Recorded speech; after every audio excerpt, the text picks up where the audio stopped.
আমি এখনো প্রেসিডেন্ট, মার্কিন আদালতে বললেন মাদুরো। ভেনেজুয়েলায় অন্তর্বর্তীকালীন প্রেসিডেন্ট হিসেবে দেলসি রদ্রিগেজের শপথ। ট্রাম্পের হুমকির পর অস্ত্র হাতে তুলে নেওয়ার হুঁশিয়ারি কলম্বিয়া প্রেসিডেন্টের। জাপানের ৬.২ মাত্রার শক্তিশালী ভূমিকম্প, বুলেট ট্রেন চলাচল স্থগিত। চীন দক্ষিণ কোরিয়ার প্রেসিডেন্টের বৈঠক, সেলফি তুললেন দুই নেতা। মার্কিন বাহিনীর অভিযানে নাটকীয়ভাবে গ্রেফতার হওয়া ভেনেজুয়েলার ক্ষমতাচ্যুত প্রেসিডেন্ট নিকোলাস মাদুরোকে নিউ ইয়র্কের ম্যানহাটন ফেডারেল আদালতে হাজির করা হয়েছে। শুনানির শুরুতেই নিজেকে নির্দোষ দাবি করেন ৬৩ বছর বয়সী এই নেতা। মাদুরোকে হাতকড়া পরানো অবস্থায় কড়া নিরাপত্তায় আদালতে আনা হয়। তার পরনে ছিল জেলখানার সাধারণ নীল পোশাক। শুনানিতে তিনি বিচারক অ্যালডিভিন হেভলস্টাইনকে সরাসরি বলেন, আমি নির্দোষ, আমি দোষী নই। আমাকে আমার কারাকাশের বাড়ি থেকে অন্যায়ভাবে অপহরণ করা হয়েছে। আমি এখনও ভেনেজুয়েলার বৈধ প্রেসিডেন্ট এবং আমি একজন যুদ্ধবন্দী। মার্কিন প্রসিকিউটররা তার বিরুদ্ধে মাদক, সন্ত্রাসবাদ, যুক্তরাষ্ট্রে কোকেন পাচারের ষড়যন্ত্র এবং অবৈধ অস্ত্র রাখার গুরুতর অভিযোগ এনেছেন। অভিযোগ প্রমাণিত হলে তার যাবজ্জীবন কারাদণ্ড হতে পারে। মাদুরোর স্ত্রী সিলিয়া ফ্লোরেসকেও একই আদালতে হাজির করা হয়েছে। মাদুরো যখন নিউ ইয়র্কের আদালতে লড়ছেন, ঠিক তখনই কারাকাসে ভেনেজুয়েলার রাষ্ট্র ক্ষমতায় বড় ধরনের পরিবর্তন এসেছে। দেশটির পার্লামেন্ট দেলসি রদ্রিগেজকে অন্তর্বর্তীকালীন প্রেসিডেন্ট হিসেবে শপথ পাঠ করিয়েছে। ২০১৮ সাল থেকে ভাইস প্রেসিডেন্ট ছিলেন রদ্রিগেজ।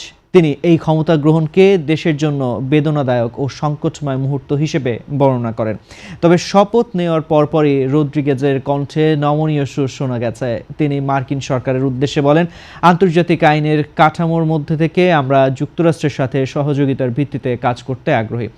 বিশ্লেষকরা মনে করছেন, মার্কিন চাপ এড়াতেই তিনি এমন নমনীয় অবস্থান নিচ্ছেন। ভেনেজুয়েলার প্রেসিডেন্ট নিকোলাস মাদুরোকে মার্কিন বাহিনীর হাতে আটকের ঘটনাকে কেন্দ্র করে কলম্বিয়া ও যুক্তরাষ্ট্রের মধ্যে চরম উত্তেজনা সৃষ্টি হয়েছে। ডোনাল্ড ট্রাম্পের অব্যাহত আক্রমণাত্মক মন্তব্য ও হুমকির মুখে কলম্বিয়ার প্রথম বামপন্থী প্রেসিডেন্ট গুস্তাভো পেট্রো প্রয়োজনে আবারও অস্ত্র হাতে তুলে নেওয়ার কড়া হুঁশিয়ারি দিয়েছেন। ৮০ দশকের সাবেক এই গেরিলা যোদ্ধা সামাজিক যোগাযোগ মাধ্যমে এক্সে জানান, যদিও তিনি অস্ত্র ত্যাগ করেছিলেন, কিন্তু মাতৃভূমির সুরক্ষায় তিনি পিছুপা হবেন না। ট্রাম্প কোনো প্রমাণ ছাড়াই পেট্রোকে মাদক উৎপাদনকারী আখ্যা দিয়ে তার পরিবারের ওপর নিষেধাজ্ঞা আরোপ করেছেন এবং কলম্বিয়াকে মিত্রদেশ হিসেবে অস্বীকার করেছেন। জবাবে পেট্রো মার্কিন সামরিক আগ্রাসনের তীব্র নিন্দা জানিয়ে সতর্ক করেছেন যে এই ধরনের পদক্ষেপ লাতিন আমেরিকায় ব্যাপক জনরোষ ও নতুন গেরিলা যুদ্ধের জন্ম দেবে। ২০২৬ সালের নির্বাচনের আগে ট্রাম্প প্রশাসনের এমন বৈরী অবস্থান এবং ক্যারিবীয় সাগরে মার্কিন রণতরী মোতায়েন এই অঞ্চলের স্থিতিশীলতাকে এক ভয়াবহ ঝুঁকির মুখে ঠেলে দিয়েছে। জাপানের পশ্চিমাঞ্চলীয় চুগোকু অঞ্চলে আজ মঙ্গলবার সকালে ৬.২ মাত্রার একটি শক্তিশালী ভূমিকম্প আঘাত এনেছে। জাপানের আবহাওয়া সংস্থার তথ্যমতে ভূমিকম্পটির উৎপত্তিস্থল ছিল শিমানে প্রিফেকচারের পূর্বাঞ্চলে। শক্তিশালী এই কম্পনের পর ওই এলাকায় বেশ কয়েকটি আফটারশক অনুভূত হয়েছে, তবে আবহাওয়া দপ্তর থেকে কোনো সুনামির সতর্কতা জারি করা হয়নি। ভূমিকম্পের পর নিরাপত্তা নিশ্চিত করতে শিন ওসাকা এবং হাকাতো স্টেশনের মধ্যে শিনকানচানের বুলেট ট্রেন চলাচল সাময়িকভাবে স্থগিত করেছে পশ্চিম জাপান রেলওয়ে কর্তৃপক্ষ। দক্ষিণ কোরিয়ার প্রেসিডেন্ট লি জে মিউং এখন চীন সফরে রয়েছেন। গতকাল বেইজিংয়ে তিনি চীনের প্রেসিডেন্ট শি জিনপিং এর সঙ্গে বৈঠক করেন। বৈঠকে লি দুই দেশের সম্পর্কের একটি নতুন অধ্যায় শুরুর আহ্বান জানান। তিনি চীনে কোরিয়ান গান ও নাটকের উপর থাকা দীর্ঘদিনের নিষেধাজ্ঞা তুলে নেওয়ার অনুরোধ জানান। দুই দেশের মধ্যে প্রযুক্তি ও বাণিজ্য নিয়ে বেশ কিছু চুক্তি সই হয়েছে।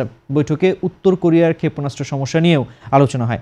চীনের প্রেসিডেন্ট দক্ষিণ কোরিয়ার প্রেসিডেন্টকে একটি শাওমি ব্র্যান্ডের স্মার্টফোন উপহার দিয়েছেন। দুই নেতার উষ্ণ সম্পর্কের প্রতিফলন হিসেবে সেই ফোন দিয়ে একটি সেলফি তোলেন লি জে মিউং শি এবং তার সামাজিক যোগাযোগ মাধ্যমে শেয়ার করেন। প্রযুক্তি ও পরিবেশগত বেশ কিছু চুক্তি স্বাক্ষরের পাশাপাশি দুই নেতা কোরীয় উপদ্বীপে স্থায়ী শান্তি প্রতিষ্ঠায় গঠনমূলক সংলাপ চালিয়ে যাওয়ার প্রতিশ্রুতি দিয়েছেন। এই সফরটি যুক্তরাষ্ট্র ও চীনের মধ্যকার বৈশ্বিক প্রতিযোগিতার মাঝে সিউলের জন্য একটি বড় কূটনৈতিক ভারসাম্য রক্ষার পরীক্ষা হিসেবে দেখা হচ্ছে। এই ছিল আজকের বাংলাদেশ প্রতিদিনের বিশ্ব সংবাদ। সবশেষ খবর জানতে চোখ রাখুন বাংলাদেশ প্রতিদিনের ইউটিউব চ্যানেল ও ফেসবুক পেজে। সবাইকে ধন্যবাদ এতক্ষণ সঙ্গে থাকার জন্য।